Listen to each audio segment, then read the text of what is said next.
Hey, what is up, guys? It is your boy Evan, and I am coming to you with another video talking about something that I'm a little bit familiar with, but nowhere near to this scale. You see, when I was a youngster coming up, I seen a little bit of EBT fraud, a little food stamps fraud, SNAP fraud. And what does that look like, right? Well, sometimes you get enough groceries that you don't really need the rest of your SNAP money, and you can't really give it back. The government has this weird thing about when you have more money saved, rather than rewarding that, they take that money away from you in the future. So you never want to have too much money left with any sort of budget with the government. That includes your EBT. So what do? They don't need it. Well, they sell the EBT to someone at 50 cents on the dollar. I give someone $30, they give me $60 worth of food stamps, and then I use that money to buy my groceries. That is EBT fraud. It is illegal. I know some of y'all watching this video thinking, damn, I've done that before. Or my mom's done that before. Or my so-and-so's done this before. Don't do it. It's not good.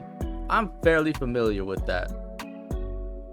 But I am not familiar with millions of dollars of waste, abuse, and fraud coming from EBT, and that is what has allegedly been uncovered by the USDA, and that is what we're going to talk about. But before we get into that, I would really appreciate, man, if you could give me a like, a comment, a subscription, and that you have a great day.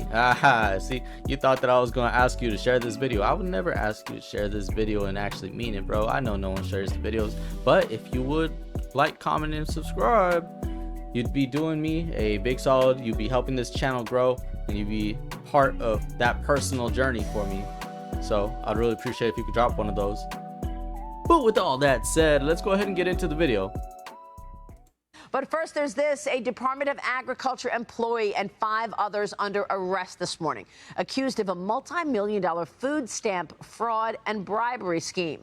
The U.S. Attorney's Office for the Southern District of New York calling this one of the largest food stamp frauds in U.S. history.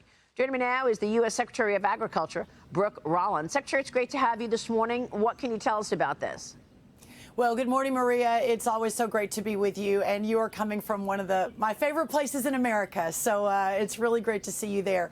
Listen, this is a new day, and President Trump promised as he was traveling across the country over the last few years that it would not be the government that we know. The government certainly that under Joe Biden exponentially grew, and alongside that, including the fraud and waste and abuse. And so at USDA, we are hyper-focused on rooting out that waste, fraud, and abuse. And to your point, yesterday was, if not the largest, one of the largest stings. And moving forward and finding that fraud, I think almost $70 million that is no longer going to be allowed here in Washington and with these programs like the food stamp program. So we're going to move forward, obviously, in partnership with the FBI, with the Department of Justice, of course, our team at USDA. This is not the one and only. There are going to be many more to come, and we're going to make sure that we're delivering on our promises to the taxpayers.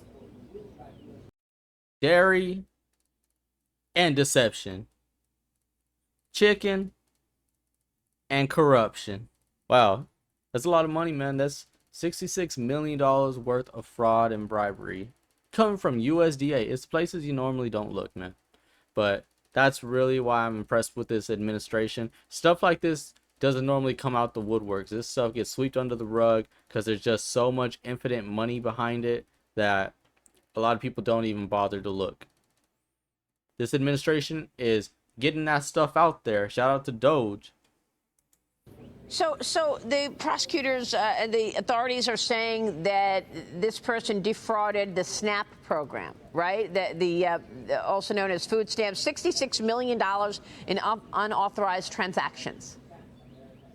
That's right. Well, the food stamp program is one of the largest government programs across the federal government.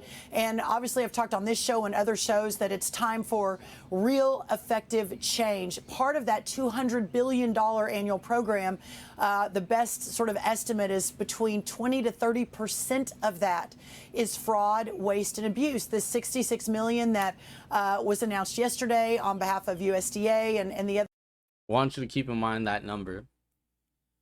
This is a $200 billion program. 30% of it is estimated to be fraud, waste, and abuse. Let's go ahead and do some quick math, right? That is 60 billion with a B, fraud, waste, and abuse every year. And you're paying for it. That's your money up in flames, used as charcoal for these steaks that we're getting with the EBT. Others that were part of that. Again, it's just the tip of the spear. And the way that works, Maria, the EBT cards is what USDA, the government, uses to provide that supplemental nutrition assistance, which is the food stamps, and that it's a, fairly easy thing to do. We're trying to lock it down right now to ensure that it doesn't keep happening. But when you've got employees that, basically don't follow the law, then we've got to fix it. And that's what we're doing. There's going to be real consequences for breaking the law across America's federal government with President Trump, but this is just one of many more to come. Well, we definitely want to see consequences and accountability, but let me move on. Secretary, you approved state waivers to make America healthy again by removing unhealthy foods from the SNAP programs in Indiana and Iowa. On Monday, you approved the first ever state waiver to restrict soda and energy drinks from the food stamps in Nebraska.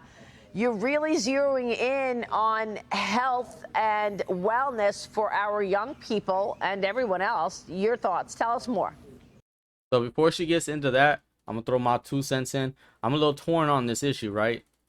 With adults, I don't feel like it's right to restrict what they buy, even with food stamps. And my reason being is because food stamps isn't you necessarily purchasing it. It is you paying into a program, and this program deemed this person worthy of these extra funds for food. Fully grown adults are autonomous people. I'm a bit more Milton Friedman when it comes to adults, right? I have the belief that the government's not your daddy. It's not your mommy. It doesn't get to tell you what you eat. If it says that you don't have enough money for food, it doesn't get to in the same breath say, this is what you're going to eat. That's nonsense. But food stamps isn't just for adults. In fact, I would say in most cases, food stamps is provided to a household because there's children involved. And this is where I lean to the other side. Kids are not adults. They are not autonomous. They don't have control over what they eat. They don't get to pick lunch and dinner. They could suggest it. Their parents could ask. But even if they did, they're kids, bro.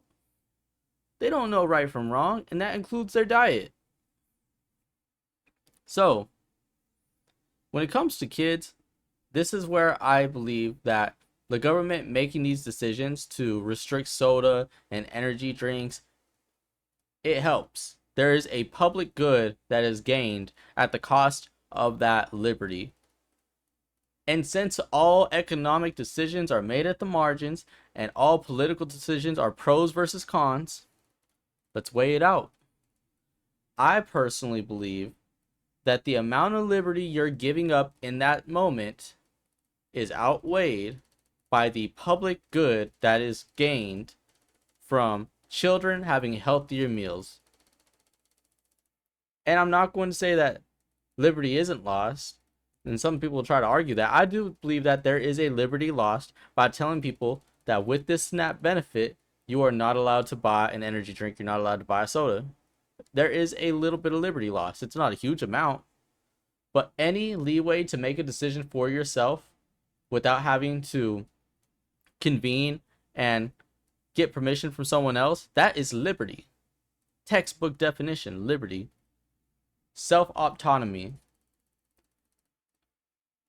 But I think the liberty that is lost in that moment is outweighed by the public good of young children getting healthy meals throughout their childhood and into adulthood, so we have a healthier future. It may sound corny, it may sound cliche, but it's the truth. You know how many kids are growing up and having diabetes by 19 and 20 because their parents just fed them Takis for 18 years? Come on now. Kids have more soda than water in the house. They got more potato chips than potatoes. Come on, man. Ain't right. Well, I am really proud. I'll be honest with you. I'm a little surprised that this hasn't happened before, right? It's just common sense. This is the age maybe of common sense in Washington, that taxpayer dollars were being used to fund lower income Americans' purchase of sugary drinks and junk food. Now, if they want to use their own money to do that, of course, you know, that's fine. It may not be the best health choices, but the fact that taxpayers have been funding this in a massive program, the number one purchase of with using taxpayer dollars was on sugary drinks. So I guess for years, That's none a of good those point, waivers that have been submitted by the states have been approved, but we already approved Nebraska was first. Iowa and Indiana were last week, and then we've got several more announcements in the coming week, and then hopefully many, many more to follow. And this is bipartisan, Maria. This is not just, you know, Republican governors. It's Republican and Democrat working together to ensure that we're providing the right sort of programming that we need for our lower income Americans. Secretary, the last time we spoke, I believe the president had just done a deal with the UK on trade. You were traveling there. You're going now to Rome next week. You'll reinforce the administration's expectations for improved agricultural market access to Italy and the rest of the European Union. What would be a victory for us? What markets do you want to see open in Italy and the rest of the EU? Well, Italy is next week. In a couple of weeks, I head to India and Vietnam and Japan. Then we circle down to South America. It's time to open the markets for our agriculture producers. So as we head to Italy, we've got a $44 billion trade deficit with Italy just on agricultural products. I'm sorry, that's across the markets, but $44 billion.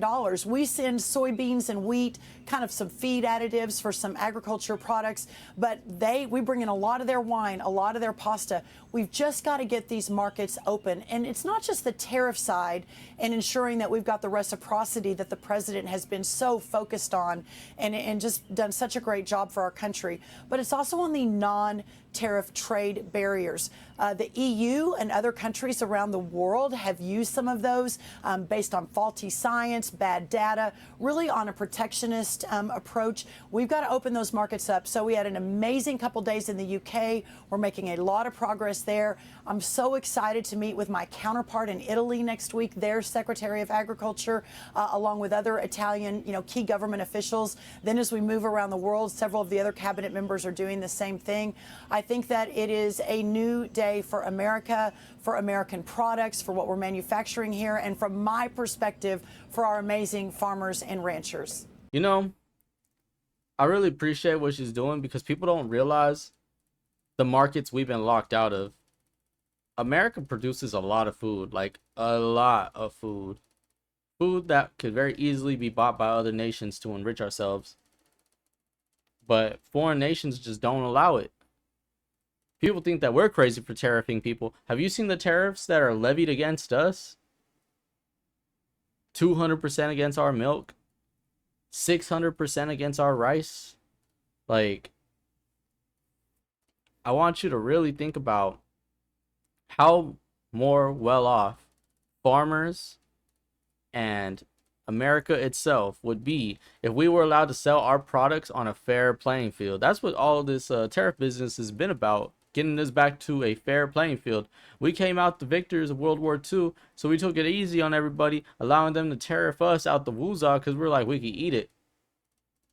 But 80 years in the past, dog, we're tired of that shit, you feel me? It's over. You are being weaned off the teat. As for this food stuff biz, I would say that I err more on the side of regulating the food stamps because a majority of the food stamps is for children. And children should have a right to those healthy meals, not just potato chips, not just soda. And that's what the parents are getting because it's easy, right? It's fast.